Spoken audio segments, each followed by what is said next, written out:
பழனி சுத்தி சுத்தி மயில் பறக்குது சண்முகா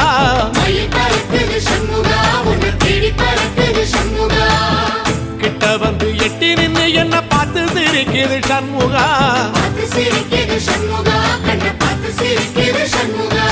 வீரபாகுவின் பக்கமா அந்த வீரவேலுவின் பக்கமா அஞ்சுகரனின் பக்கமா அந்த ஐராவதம் பக்கமா தங்க நேரத்தில ரெண்டு கண்ணுக்குள்ள கொலுவிருக்கிற சண்முகா நீ கொலுவிருக்கிற சண்முகா என் கண்ணுக்குள்ளதான் சண்முகா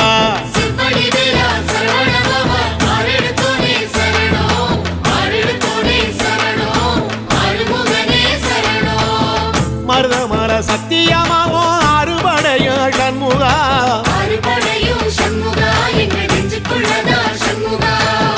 தங்கரதம் ஏறி வந்து நீ எட்டி பாறையா சண்முகா